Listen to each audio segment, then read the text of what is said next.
전일장 복습하고 오늘장 미리 예습하는 모닝브리핑 시간입니다. 전일 우리 증시 높은 금리 부담감에 결국 일제히 하락 마감했죠. 네, 맞습니다. 어제 우리 증시 양시장 모두 동반 하락했습니다. 특히 코스피에서는 그간 우리 증시를 사모으던 외국인이 큰 규모로 매도하는 모습 포착됐습니다. 네, 대외 변수가 받쳐주지는 못하고 있는 시장입니다. 이럴수록 꼼꼼한 대비가 필요한데요. 오늘도 한 발 더 들어가 보시죠. 모닝브리핑 지금 바로 출발합니다. 우리 시장도 높아진 금리 우려를 피해가지는 못했습니다. 13일 월요일이었던 어제 시장을 관통한 한마디, 돌아온 고금리의 그림자입니다. 미국 국채금리 강세, 여기에 원달러 환율도 1,470원대로 올라오자 외국인은 시장을 팔았습니다. 특히 성장주가 부진했고요. 양시장 1% 넘게 하락, 고금리의 그림자에 코스피는 2,500선을 내주고 거래를 마쳤던 하루, 구체적인 수치와 함께 특징 섹터부터 짚어볼까요? 어제장 우리 증시 양대 지수 동반 하락했습니다. 미국 고용 서프라이즈 속 금리 인하 기대감이 후퇴하며 부담을 준 건데요. 코스피 지수가 2,500선 아래로 밀려난 가운데 가장 눈에 띄는 지표는 외국인 수급이었습니다. 금요일부터 눈치 보기에 들어갔던 외국인 어제장 무려 8,743억 원 순매도했는데요. 확 발을 빼버리는 모습 포착됐습니다. 코스닥 지수도 살펴보면요. 1.25% 하락한 708선에서 거래 마친 가운데 외국인과 기관이 동반 매도하며 시장에 하방 압력을 가했습니다. 그렇다면 어떤 섹터가 특징적인 움직임 보인지도 확인해 보시죠. 먼저 공기청정기 섹터가 강세 보였습니다. 섹터 내에서는 K웨더가 13%대, 위닉스가 7%대 강세 보였는데요. 미국 로스앤젤레스 산불의 영향으로 현지에서 공기청정기가 품절된 것으로 알려지며 주목받았습니다. 이외 전력 설비와 소방 섹터도 해당 소식에 영향을 받아 강세 보인 점 참고해 보시죠. 다음으로 원자력 발전 섹터는 이틀째 강세 보였습니다. 한미 정부가 이른바 팀 코러스를 결성하며 원자력 수출에 협력하기로 합의하며 한국 수력 원자력과 미국 웨스팅하우스의 분쟁이 갈무리 될 거란 기대감이 고조된 건데요. 해당 분쟁이 갈무리 되면 오는 3월 본계약 시한을 앞둔 체코 원전 수주 확정에도 청신호가 켜질 전망입니다. 수주에만 무려 10년이 걸렸다는 체코 원전, 이변 없이 우리 원전 기업들의 수십 년 미래 먹거리가 될 수 있길 응원해봅니다. 마지막으로 반도체 섹터 전반은 약세 보였습니다. 특히 반도체 장비 섹터 내에서는 테크윙이 8%대, 로체 시스템즈가 6%대 약세 보였는데요. 금리 인하 기대감이 후퇴하며 필라델피아 반도체 지수가 급락하자 우리 증시 반도체주들도 동반 하락했습니다. 간밤에는 미국 정부가 AI 반도체 수출 통제 계획을 공식적으로 발표한 만큼 어제 이어 오늘도 우리 반도체주들이 받을 영향 주시해 봐야겠습니다. 그렇다면 어떤 뉴스가 시장을 움직인지도 확인해 보시죠. 네, 이렇듯 어제는 높아진 금리 우려가 지수 그리고 업종단에 영향을 줬던 하루였죠. 그런 의미에서 첫 번째 헤드라인, 너무 뜨거웠던 미국의 고용시장, 미국 금리 변동성 주의보에 시장은 흔들립니다. 미국 국채금리가 고공행진하자 어제 아시아 증시는 삐끗 일제히 약세를 보였습니다. 지난주 그래도 잘 버텼던 우리 증시도 여파를 피해가지 못했고요. 아시아 증시는요, 전반적으로 1%대 약세를 보였습니다. 그리고 환율, 원달러 환율은 미국 금리 그리고 달러 강세에 상승합니다. 전거래일과 비교했을 때 5.85원 올라 2주 만에 다시 1,470원대에서 마감을 했는데요. 고금리의 그림자가 다시 짙어진 이유도 함께 체크를 해봐야겠죠. 이미 다들 아시다시피 지난 주말 미국에선 고용 지표가 발표됐는데 예상보다 너무나도 뜨거웠습니다. 예상치가 16만 4천 명 수준이었는데 이를 훨씬 웃도는 25만 6천 명 수준으로 집계가 됐고요. 실업률도 하락을 했죠. 여기에 또 한 가지 5년 뒤 인플레이션 전망이 담긴 기대 인플레이션 수치가 11월에 3%에서 3.33%로 급등을 했고요.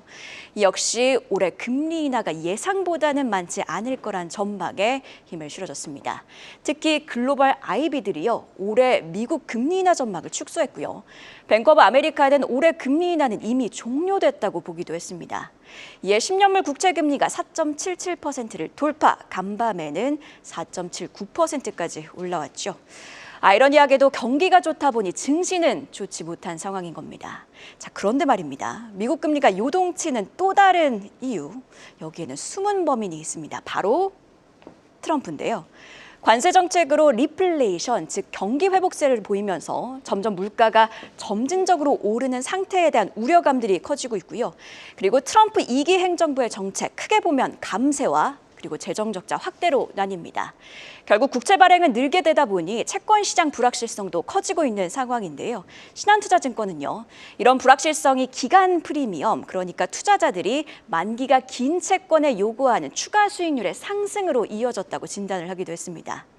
자, 우리가 계속 미국 금리에 집중을 해야 하는 이유, 하나증권의 분석에 의하면요, 미국 10년물 국채 금리가 4.5% 이상인 상황에서 금리가 10베이시스 포인트나 오를 경우에는 코스피 지수가 3% 하락해왔기 때문입니다. 단기적으로 봤을 때 10년물 국채 금리가 5%를 넘길지가 증시에는 분수령이고요. 대체로 5%까지는 터치하지 않을 거란 전망이 우세한 가운데 관건은 우리 시간으로 15일인 수요일 밤에 발표될 소비자 물가지수입니다. 전년 대비 2.9% 증가할 것으로 전망되고 있는 상황인데요. 예상을 웃돌지는 않을지 지켜봐야겠고요. 우리 원화와 관련해서는 금통위 결과도 주목해봐야겠습니다. 자, 이번에는 두 번째 헤드라인, 어제 초강세를 보였던 전력설비주 이야기입니다.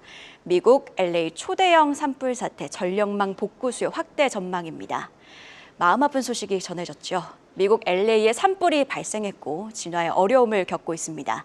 뉴욕타임즈에 따르면 산불 피해 지역 팰리세이드, 이튼, 허스트 이 세 지역의 피해 면적을 계산해 보면 서울 면적 4분의 1에 해당하는 지역이 불탔습니다.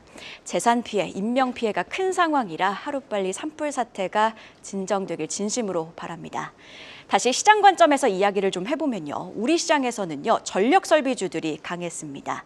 전력망 복구 수요가 늘 거란 전망 때문인데요. 여기에 개별적으로 보면요. 다음 페이지 살펴보실까요?